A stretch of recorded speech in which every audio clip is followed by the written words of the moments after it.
국민 여러분, 안녕하십니까? 저는 대통령의 정치의식이란 제목으로 정치혁명을 일으키려고 하는 부족한 사람입니다. 그동안 저는 전직 대통령을 재해석해야 한다는 주제로 방송을 해왔었습니다. 오늘 막간에 차기 대통령은 정치 보복을 영원히 끝낼 영웅이 나와야 한다. 그런 제목으로 말씀을 드리려고 합니다. 사람은 털어서 먼지 안 날 사람 없습니다. 사람은 털어서 흠이 없는 사람 없습니다. 사람은 티가 없고 허물이 없고 실수가 없는 사람이 없습니다. 잡으려면 안 잡힐 사람이 없어요. 어떤 관점에서 보느냐에 따라서 누구든지 사람은 털어서 먼지 안 날 사람이 없어요. 그러나 성경은 말하기를 의인은 없나니 하나도 없다고 로마서 3장 10절에도 말씀하고 있습니다. 기록된 바 의인은 없나니 하나도 없으며, 그러니까 세상에 죄 없는 사람 없어요. 경중의 차이는 있겠습니다.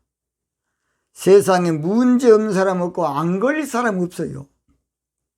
어떤 잣대를 대느냐, 어떤 그물로 잡느냐, 어떤 관점으로 보느냐, 어떤 법리를 검토하고 적용하느냐에 따라서 다르게 되어 있는 것입니다. 정치는 반드시 여야가 있으므로 정적이 있을 수밖에 없어요. 더욱이 우리나라는 분단국가이기 때문에 이념으로 나누어질 수밖에 없습니다. 그런데 민주국가에서 정치 지형이 늘 왔다 갔다 할 수밖에 없으므로 이제 정치 보복을 할 수밖에 없는 것이에요.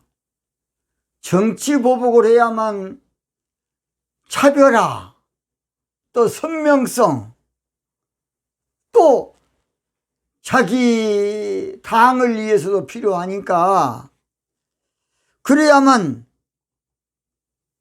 정치 지형에서 생존할 수밖에 없고 정치 보복이 있어야만 정치를 유지하는 데 유리하기 때문에 그것을 당연시하고 있습니다. 이거 기가 막힐 일입니다. 기가 막힐 일입니다. 이 사슬을 끊을 영웅이, 이 고리를 제거할 영웅이 좀 나와야 되겠습니다. 사람은 자기밖에 모르는 존재로 결국은 다 내로남불이에요. 내로남불. 자기가 하면 로맨스, 남이 하면 불륜이야, 불륜. 자기 실수는 아무것도 아니야. 남이 한 것은 끝까지 물고 늘어집니다. 항상 그래서 사람은 그건 너야, 그건 나는 없고 그건 너. 이것이 우리 인간의 불행입니다. 손은 안으로 굽지 않습니까? 그러니까 항상 자기는 의로운 사람이에요. 이거의 엉터리입니다. 엉터리. 그래서 사람은 역지사지 할 줄 아는 사람이 정상이에요. 역지사지. 상대방의 입장에서 나를 볼 줄 아는 그 역지사지 정신이 있어야 그게 정상이에요. 우리 예수님께서도 자기 눈에 티는 못 보고 남의 눈에 허물만 본다고 마태복음 7장 3절 4절에 말씀하셨어요. 어찌하여 형제의 눈 속에는 티를 보고 내 눈 속에는 들보는 깨닫지 못하느냐. 보라, 내 눈 속에 들보가 있는데 어찌하여 형제에게 말하기를 나로 내 눈 속에는 티를 빼라 하라 하겠느냐 그랬어요. 자기 눈 속에는 큰 들보가 있어. 근데 형제의 눈 속에는 조그만 티가 있는데 자기는 자기를 못 보니까 항상 그건 너야, 그건 너, 바로 너 때문이야. 자기도 마찬가지인데 남에게 손을 가리킬 때에 손가락 하나는 앞으로 나가지만 세 개는 나를 향해서 여러분 하고 있지 않습니까?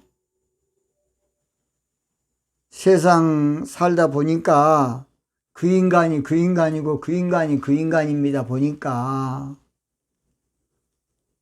그래서 민족의 장래를 위해서는 정치 보복을 끝낼 영웅이 나와야 됩니다. 물론 정치를 잘 해야 되겠습니다마는 사소한 일까지도 걸어서 못된 놈으로 만들려는 그런 정치 분위기, 국가적인 그런 분위기 통탄할 일입니다. 누군가 이 문제를 해결할 고양이 목에 방울을 달 사람이 있어야 한다고 봅니다. 요즘 기업가들은 기업 못하가 또 난립니다. 왜냐, 민노총이 너무 세니까 다 해외로 이전하고 있어요. 그러면 나라 살겠습니까? 저는 그동안에 또 가진 자들이 조금 좀 폈으면 좋다고 봅니다. 그러나 또 지나치게 또 우리 노동자들이 또 요구하고, 저도 아는 노조의 간부를 제가 친한 적이 있습니다. 아주 그것들은 못된 놈들이 많아요. 기업 등쳐먹고 중간에서 돈 빼먹고 못된 짓을 어마어마하게 한 놈들이 그렇게 많아. 민족의 영웅이 나와서 그분들을 잘 설득해서 좋은 노조 문화가 다시 쇄신될 수 있도록 해야 되겠습니다. 우리는 서로 정죄할 것이 아니라 이것은 국가 지도자가 나와서 그분들을 또 이러도 할 건 이러도 하고, 또 그분들을 설득할 건 설득도 해서 아름다운 우리 민족의 노조 문화, 또 다른 모든 것이 될 수 있도록 정신적 혁명을 일으킬 지도자가 저는 필요하다고 봅니다. 그래서 누군가 무언가 이 민족을 위한 그런 영웅이 나오지 않냐면 계속 정치 끝나면 감옥으로 줄줄이 들어갑니다. 지금도 기소되고 있어 벌써. 그러니까 정치하신 분들은, 어떤 분이 그랬어요. 교도소 담 타고 다닌다. 왜냐? 정치하는데 혹시라도 조금만이라도 없겠습니까? 국회의원들이 지나치게 또 이 법조인들만 많이 들어가서 너무 법을 만들어갖고 자기도 다 그 법에 걸려갖고 다 감옥에 들어가더라고요. 저는 그래 죄송합니다만 일명 또라이나 그래. 자기 무덤 자기가 파는. 그래서 아무쪼록 차기는 화해의 정치할 대통령이 나와야 됩니다. 평화의 정치할 대통령, 따뜻한 정치할 영웅 대통령이 나와야 되겠습니다. 권력의 칼자루를 잡으면 쓰고 싶은 것이 인지상정입니다.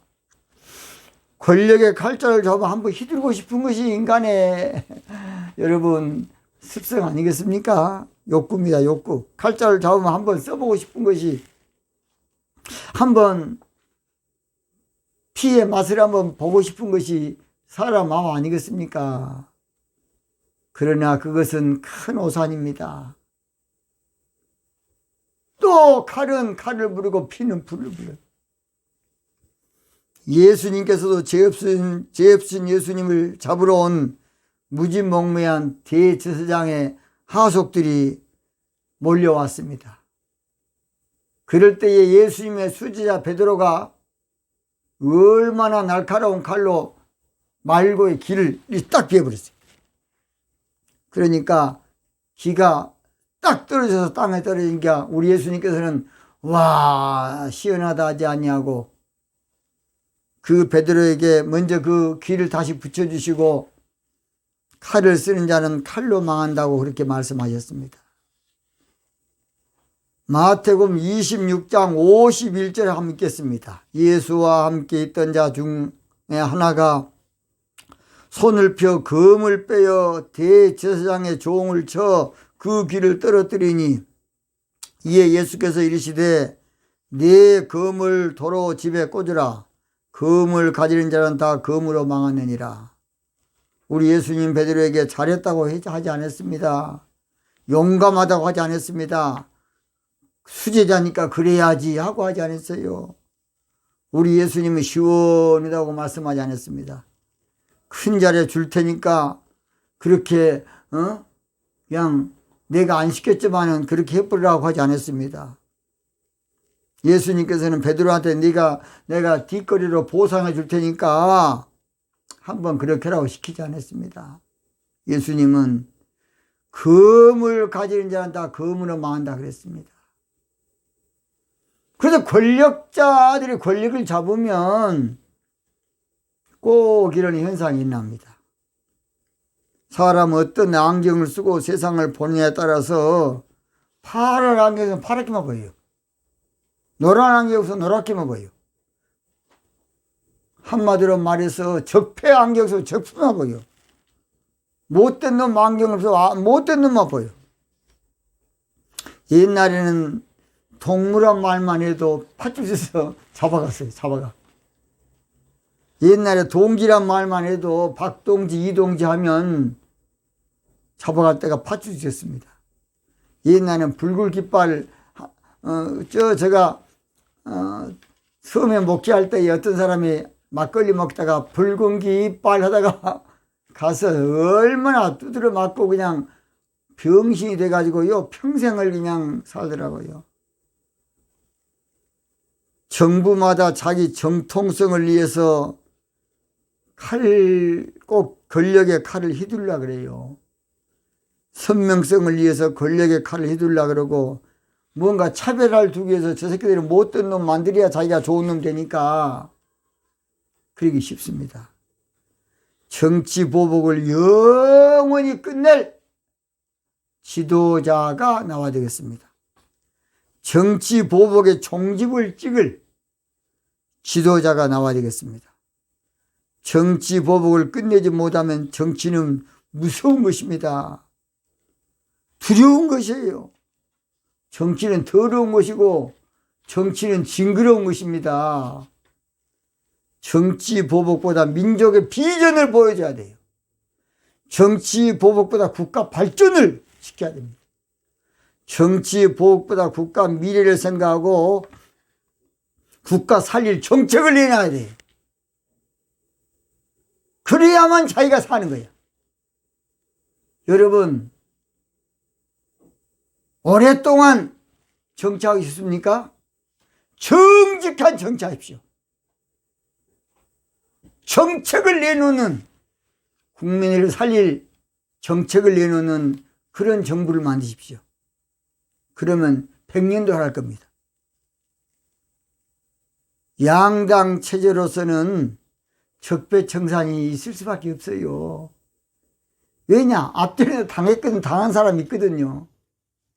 양당 체제는 정치 보복이 있을 수밖에 없어요. 공천 학살을 당해봤거든. 그러니까 자기도 이제 학살을 해야지. 지금도 공천 학살 겉으로는 어째 누가 와서 다 거짓말, 다 거짓말. 다 치 사람 쓰고 자기 안 사람 쓰고 그런 못된 놈들이 다 그런 놈들이야. 그래서 옛날 정부도 안 망했습니까?